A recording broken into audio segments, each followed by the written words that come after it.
Hello, everybody. Welcome to another episode of The Comic Source. I'm your host, Jace. My pleasure to welcome to the show for the first time an artist who and writer, storyteller, whose work I've admired for a long time. Finally getting a chance to have him on the show. Kind of a bucket list creator here to cross off. My pleasure to welcome J.G. Jones to the show. Jeff, thanks so much for taking the time. It's a pleasure. It's good to talk to you. Thanks for having me on. Yeah, again, a lot of people are going to know your cover work, your artwork is just amazing, but we covered the first issue of Dust to Dust. It was my book of the week when it came out a few weeks ago. Issue 2, everybody, comes out this week, and it's just as amazing as the first. I cannot recommend this book highly enough, but let me throw it over to you, Jeff, and kind of let everybody know, give them the elevator pitch. What, in your mind, is Dust to Dust about?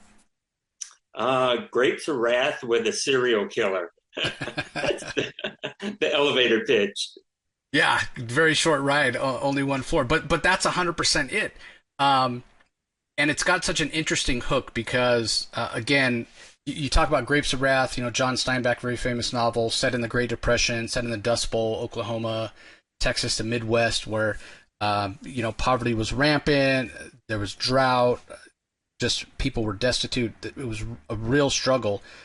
So talk a little bit about choosing to set this. I mean, it's already so bleak, right, with that background. Yeah. Now you've got somebody out there killing, and maybe there's supernatural stuff going on. Maybe there's something else. That mystery's still building. But talk a little bit about choosing this time frame. Like, why set it in this setting? Well, I always have a big interest in history, and I was doing a lot of reading in the Great Depression, and I was reading about the Dust Bowl, read a great book, and I just got to thinking, it's so god-awful. How could I make it worse? How could it be any worse? So, nobody had any money. The few that could manage to jump in a car and get enough gasoline to go to California to find work were doing that, but everybody else was just stuck in place with no money. The crops had failed because of bad. It wasn't just the drought that kind of caught them on the heels of some bad farming practices where they were just cutting up the prairie. And when the big winds came, the storms, it just picked up all the dirt and moved it. Mm-hmm. Sometimes as far as New York, the dust clouds. So it just devastated the landscape, and nobody had any livelihood.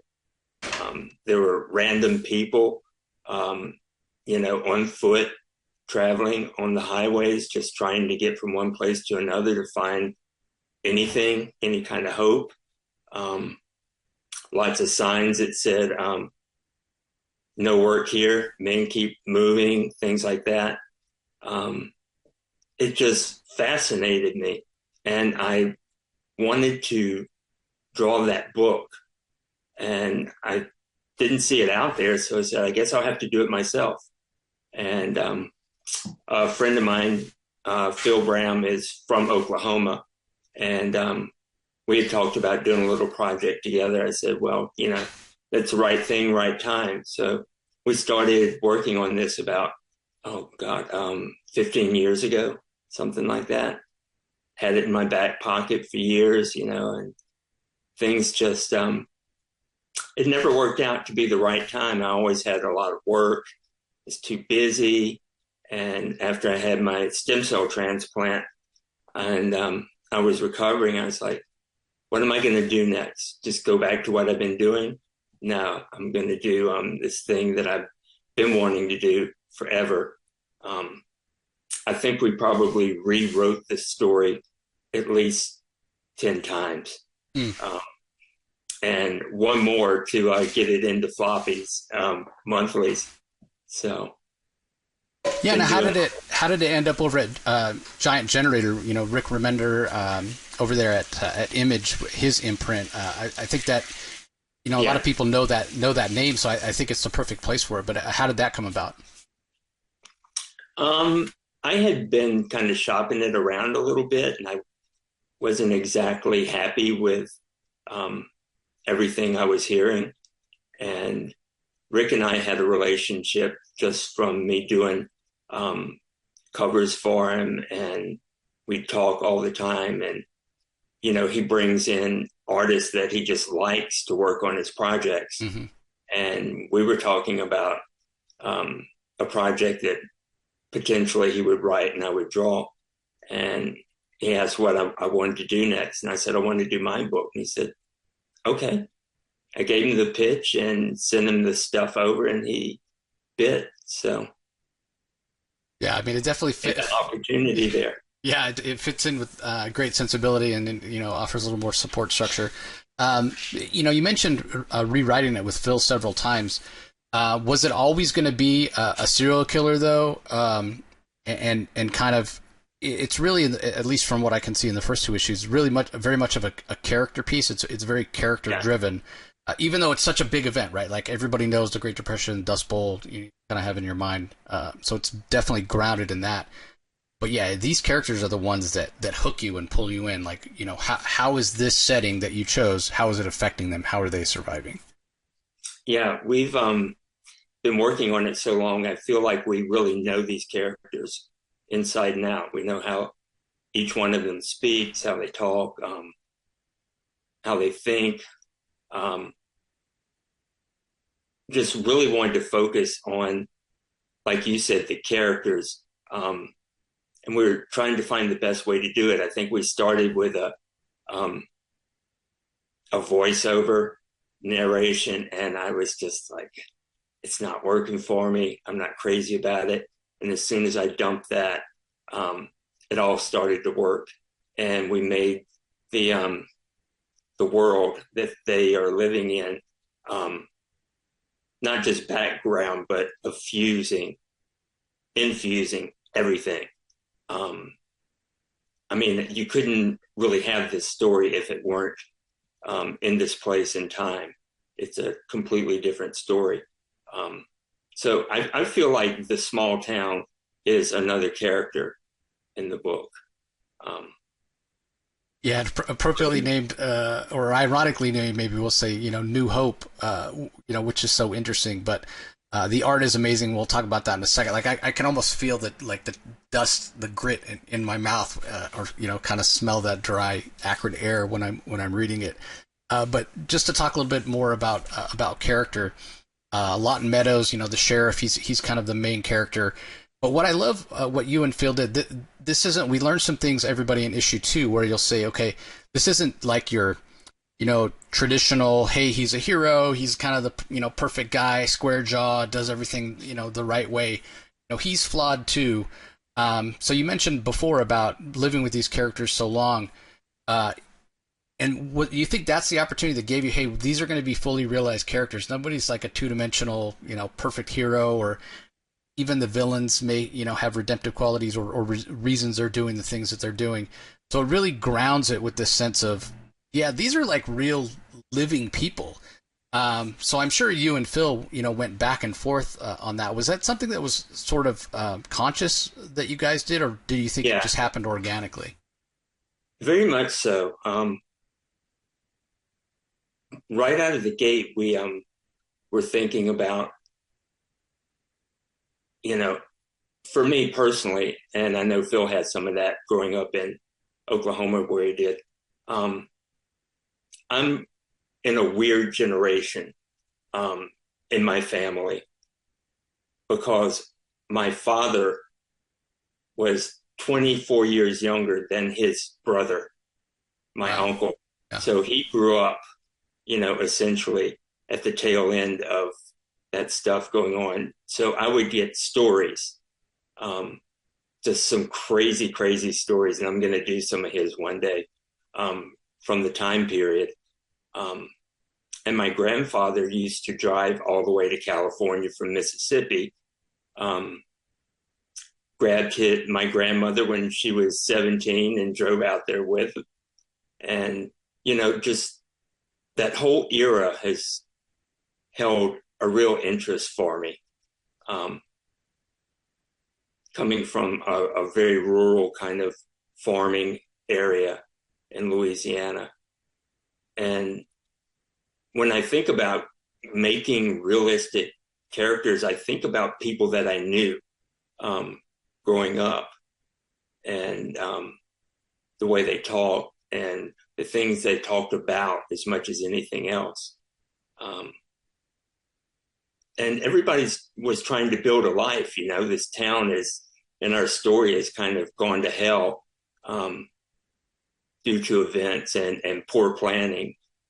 But there's still people, and you're still going to have interpersonal conflicts in any kind of place where people live together, small town, big city.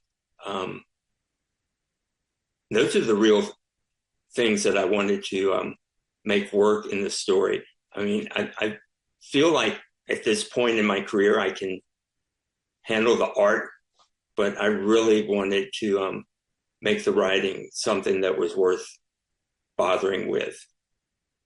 Yeah, and that's one of the things. You're setting it as a period piece, and based on the kind of region of the country it's in, they sort of have their own way of talking, their own vocabulary, their own dialect, their own slang.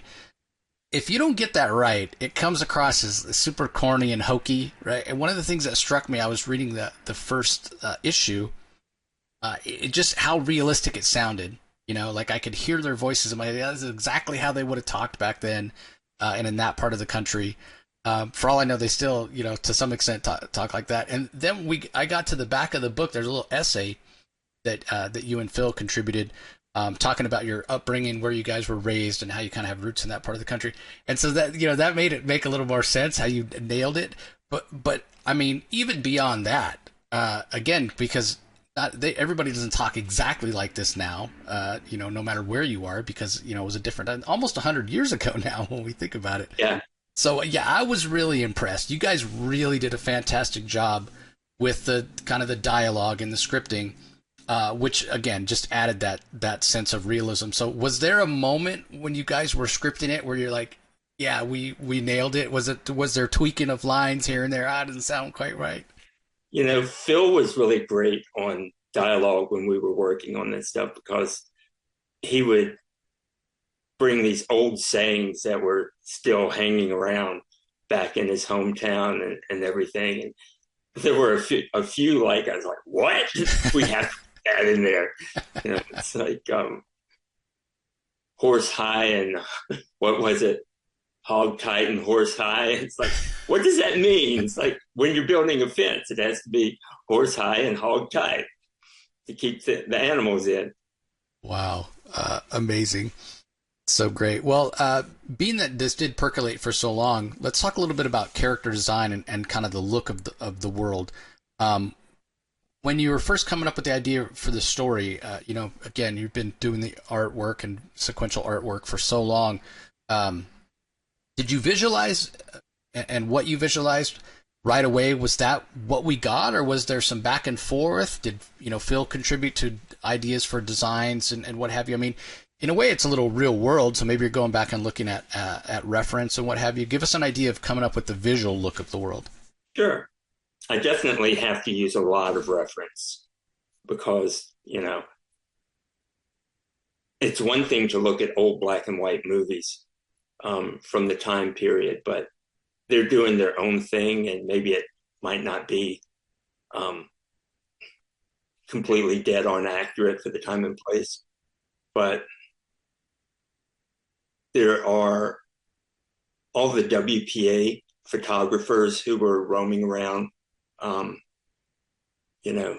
taking shots. I have tons of reference books and photographs from the era, and a lot of news photographs, and there's just a wealth of information out there.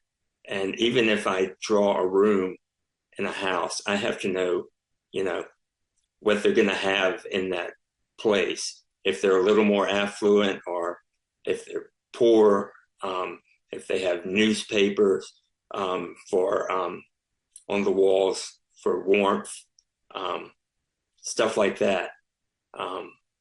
I've tried to think back to what you were just talking about, character. What's this individual going to have? What are they going to be able to afford to eat? Um, what are they doing? And of course, the kids in there are always ubiquitous. The kids and dogs, Yeah. just like when I grew up. This out in the country, kids and dogs running around constantly. So I put them in the book all the time, kids and dogs. Yeah, again, it gives that sense of, yeah, this is a real place. You can visualize it in, in your mind. Again, like I said before, you can almost smell it. The other choice that you guys made, it's not necessarily black and white. Everybody, if you can see here, if you're watching us on YouTube, you can kind of see, but it is almost a sepia tone, very, very much, kind of this old timey way of presenting the story. What made you choose to do that rather than going kind of like you could have gone full color, you could have done more of like a watercolor? What made you choose to do this so almost monochromatically? I wanted it to feel like visually, not with the language, but like it could have been made, a film that could have been made in the 30s. I love those old films, but the dialogue is not necessarily something that's they worried about being spot on for location or anything. But just I wanted the feel of it being completely bleak. Like even the color has been leached out of people's lives. The dust has just infused everything, coated everything. Like you said, the grit's in your teeth. Yeah. It's in all your clothes, in your hair.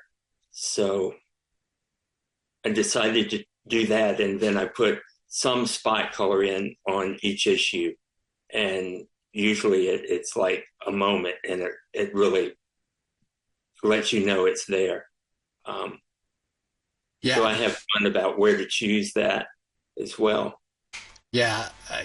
Again, we don't want to spoil everybody. Issue 2 is coming out this week, and you'll see, and where that color shows up, like Jeff is saying, to give that impact, to kind of broaden the mystery and what have you. So, again, we don't want to spoil, but what can you tease about, if anything, about this serial killer? Is it something supernatural? Is it, just kind of is he a product of the time and the place and that kind of thing?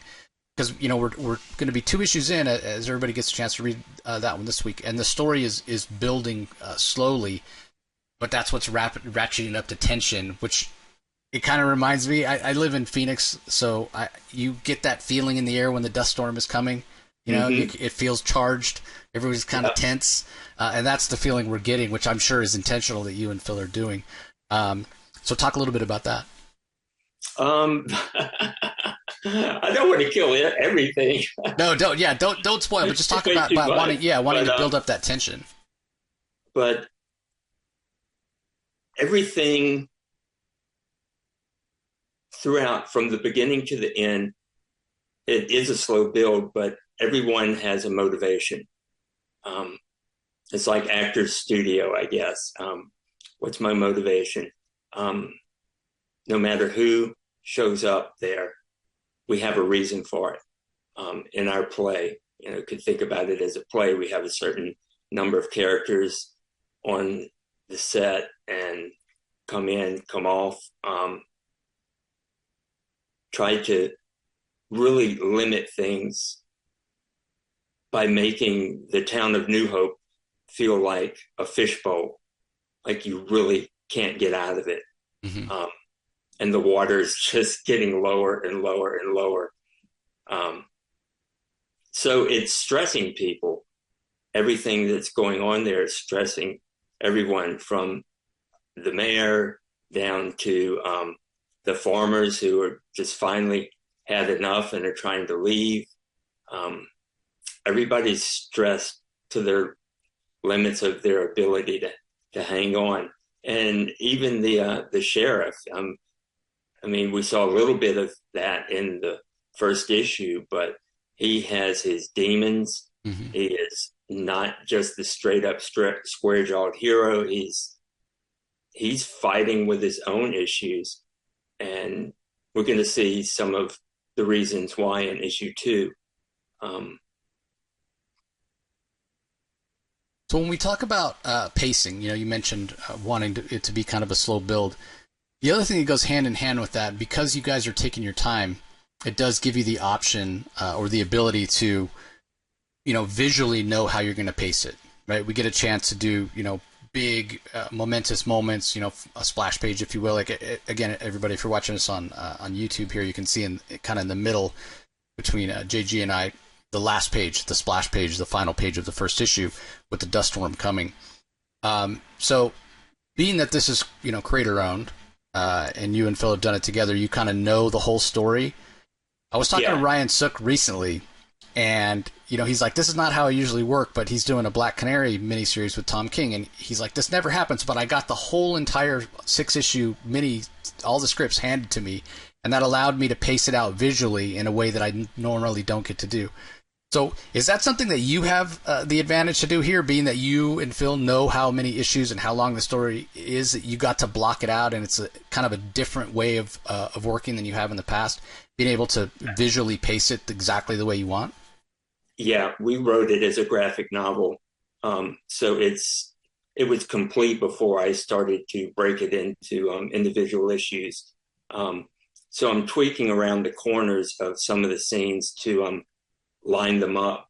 You know, like an old television serial, you want to end on a good episode, something at the end of this episode to bring you back to the next episode. Mm-hmm. So we paste it all out, and I'm tweaking things, but as I go, I'm also finding little moments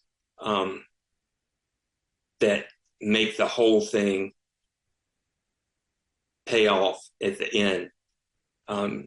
It might not necessarily even be anything that's spoken about, just in the work itself, in the images.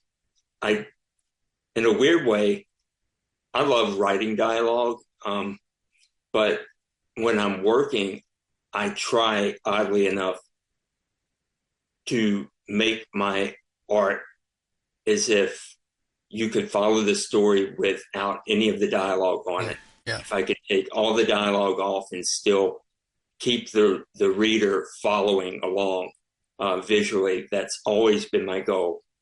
And I think I learned that from Jim Shooter right off the bat. He's the first person that hired me to draw comics, and sat down and just learned, storytelling from him.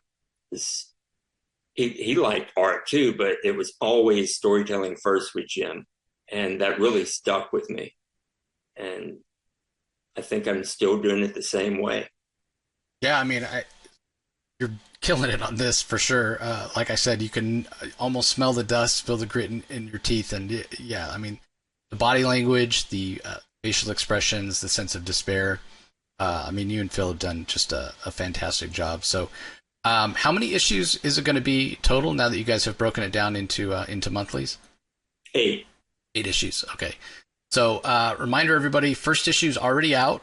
You should be able to get it. And then issue 2 out this Wednesday.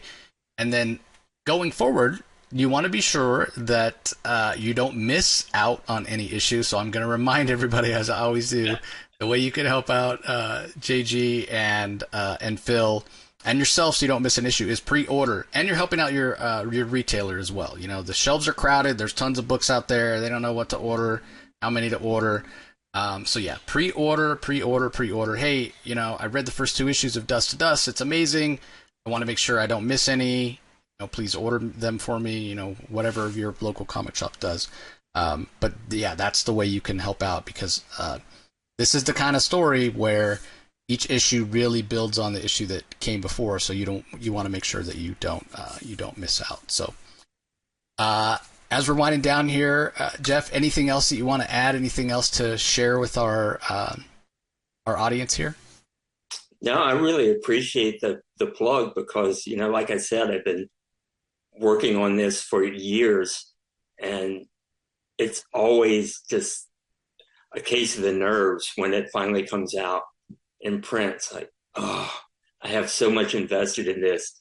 Is it going to be okay? Are people going to read it? Are they even going to have any interest in it? And I can't tell you how satisfying it was to have this be so well received, especially it's not a traditional full color kind of book. It's its own thing. And I just didn't know if people would come to it or resonate to it. But thank you. I mean, for the wonderful review.